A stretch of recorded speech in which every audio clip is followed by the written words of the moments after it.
Well, hello, beautiful people. I am Kevin John. Hope you love high school football because the next 10 minutes are full of it. Can you believe we're already in the third week of the high school football season? Now, as with every week, we start this thing off with our ABC 10 Game of the Week, and we have a banger for you guys. ABC 10's Matt George is standing by with the good stuff.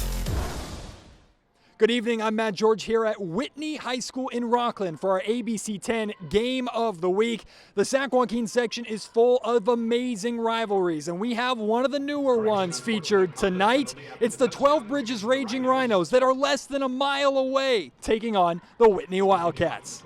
It wasn't much of a bus ride for the Raging Rhinos to get to Whitney High School. In fact, they could have easily walked the 9/10 of a mile to get here without breaking a sweat. There was an energy in this stadium tonight that only a rivalry can produce. Of course, the Wildcat cheer team and dance teams showed up to put on a halftime show that only the Super Bowl could rival. And the Whitney student section was out in full force. They brought the energy all night long. And early on, they were treated to a defensive battle. After forcing a fumble on the opening drive of the game, check out this play by junior Joseph Cron. He comes flying in to knock this ball away. Somehow it was still ruled a catch. 12 Bridges held Whitney scoreless in the first half while their offense eventually got into gear. Check out the power from senior running back Chase Wylidko. He plows his way through the Whitney defensive line and into the end zone for 6.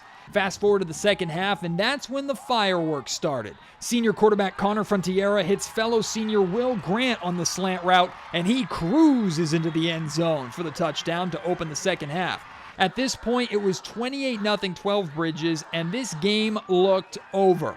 But Whitney finally broke through with one massive play. Carson Floyd airs it downfield to the wide-open sophomore Easton Tarble for the nearly 90-yard touchdown. Finally, the Wildcats break through, and they have plenty of time to fight their way back into this game. Or they would have, if the Raging Rhinos didn't immediately answer back with another touchdown reception by Will Gant. Now, credit to the Wildcats. They battled, and I mean battled to the very end, scoring 3 touchdowns in the fourth quarter. But ultimately, they came up short. For the second year in a row, 12 Bridges gets the victory 42-27, but for Coach Chris Bean and the Raging Rhinos, their standards are set higher than how that game ended.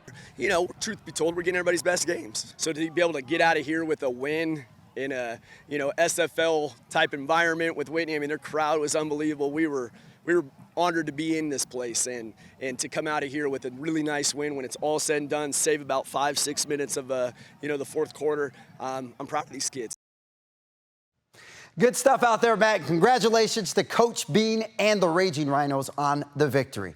All right, well, we're going to keep this party going with the Del Oro Golden Eagles, and man, did they soar high against those Placer Hillmen. Let's get you out to Auburn, home of Placer High School. Del Oro making the trip from Loomis to be there. Now, both of these teams are coming off big wins last week. We're going to pick this one up in the second quarter. Del Oro ball, QB1, Nolan Suave, but don't call him Rico Suave. He fights his tight end, Luke Daler, for a 14-yard gain. That would set up this. Nolan in the pocket looking for a receiver, and he threads the needle to Ashton Greenhall for the touchdown. That was a dot by Suave. Too smooth. Del Oro led 21-7 at the half. To the third quarter, Del Oro ball. Brock Sherman takes the handoff, and this dude must be a salsa dancer because them hips don't lie. He jukes, spins, and dances his way in for the touchdown. This game was all Del Oro. They go on to defeat the Placer Hillmen 49-14. Del Oro moves to 2-0 on the season. So congratulations to the Golden Eagles. Now, it goes without saying that this season hasn't gotten off to the best start for Argonaut. But if you know anything about the Mustangs, they're as resilient as they come. And boy, did they clap back on Friday night. We're heading to Loomis on the campus of Del Oro High School, where the Colfax Falcons are facing the Argonaut Mustangs out of Jackson. Argonauts still seeking their first win of the season, and spoiler alert, they would make that happen. On the opening kickoff, Argonaut wasted no time getting busy. Errol Gardner receives the kickoff. And just like a teenager running home on a Friday night to make curfew, Gardner is going to run this all the way to the house. And just like that, it's 7-0 Argonaut.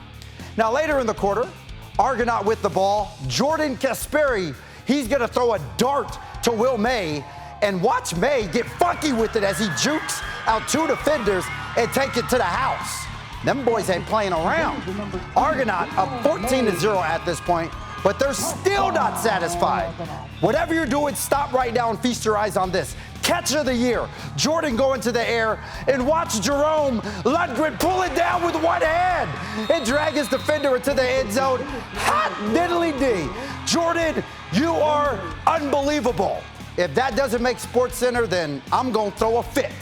Argonaut got off to a 35-7 lead, but give credit to Colfax. They scored 28 points in the fourth quarter to make it close. But Argonaut goes on to win this one 55-42, pick it up, their first win of the season.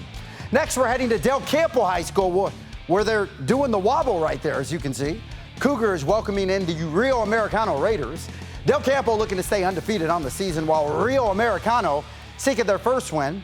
We're going to pick this up early on. Rio Americano ball, Ryder Trantham throws a beautiful ball. Look at the catch by Devin Points there. That boy good. He made the adjustment and everything. Later on the drive, Ryder Trantham calls his own number, nearly gets this in for the touchdown as he races outside. The Raiders would later score. All right, to the second quarter now. Rio ball, Raymar Griffith takes the handoff, and my man knows where to go. Yeah, he's reaching pay dirt with the stiff arm.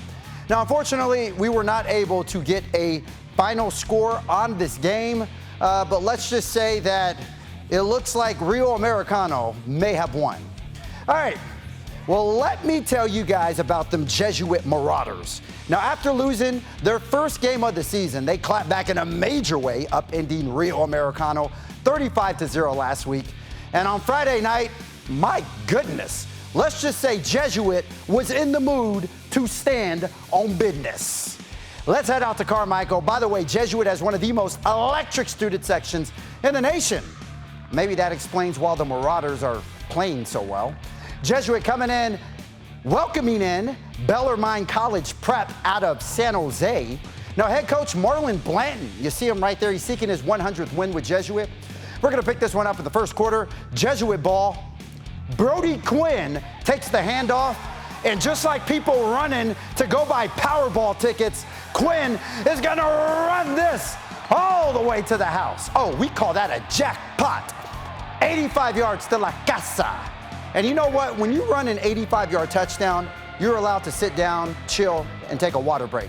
Stay hydrated, my friends. All right, next possession for Jesuit. Diego Foley takes the handoff, and watch him lower his shoulder and chuck a few defenders in the process. Yeah, Diego drinks milk. A few plays later, Teddy Rios throws a dime across the middle to Stevie Hughes. Mr. Hughes takes this in for a touchdown. Jesuit up 14-0 at this point. And how about that Jesuit defense? Oh, it was suffocating. Don't believe me, just watch. Later in the quarter, watch Demarie Moraney. He penetrates the offensive line and tells the quarterback, "You ain't going anywhere, homie." Heck of a play there in the backfield. It was that kind of night for the Marauders. They go on to win this one 42-7. And congratulations to Coach Marlon Blanton on getting his 100th victory with Jesuit. All right, next, we're heading to Christian Brothers High School, where the Falcons welcome in Nevada Union out of Grass Valley. Falcons still seeking their first win of the season. We'll pick this one up in the first quarter. Nevada Union ball. J.C. Harris going deep. And like a good neighbor, Ryder Elkima is there. And Ryder is going to run that in for a touchdown. 70-yard bomb. But Christian Brothers, they would answer right back. To the second quarter. First and goal. Deacon holding back the pass. He's scrambling and scrambling and scrambling until he finds Jay Cummings for the touchdown. But that was nice for the Falcons. But see, the Miners were just too much on the night. Nevada Union wins this one 52-20. They move to 2-1 on the season. All right, well, we're going to keep this show going. I am not tired yet. Now, those Center Cougars out of Antelope have been on a roll to start the season. In the first two games, they've outscored their opponents 66-18. Only problem is they have yet to face those Rio Linda Knights. Let's get you out to Rio Linda, where the student section was on fire. The Knights still seeking their first win of the season, while Center is putting their undefeated record on the line. We're going to pick this one up in the third quarter. Rio Linda ball. Lewis Means calls his own number, and Lewis means business as he rushes in for the touchdown, looking like Cam Scattaboo there. That put the Knights up 22-15. Now later in the quarter, Rio Linda ball. Joseph Corey takes the handoff, and he says, look, I don't know what your plans are for the night, but I got reservations for 6 at my favorite restaurant. It's called the End Zone. Rio Linda hands center their first loss of the season, beating the Cougars 35-15. All right, next we're heading to Elk Grove on the campus of Monterey Trail, where the Mustangs are hosting the Amador Valley Dawns out of Pleasanton. Monterey Trail looking to go 2-0 on the season, and here's one way to do it. Just give the rock to Xander McKee and watch him get busy. He busts out a 40-yard run. Now, this game was actually 0-0 at the half, but Monterey Trail would hang on and win this one 14-10. The Mustangs are 2-0 on the season. All right, staying in Elk Grove, next we're heading to Sheldon, where the Huskies are hosting the Wood Wildcats out of Vacaville. Sheldon still seeking their first win of the season. We're going to pick this up in the second half. Sheldon going to the air, but is picked off by Mason McCray. Oh, man, you see the frustration on the coach right there. That sets up Wood with great field position, and they would capitalize. Where's my DJ at? DJ Sidemore. He gets the ball, and he's going to run this in for the touchdown, because that's my DJ. Wood goes on to shut out Sheldon 28-0, the final. Well, just want to remind you guys again, we will be back here next Friday night for a full slate of high school football games. That's all that I got. That is my time. You all have yourselves a beautiful Saturday.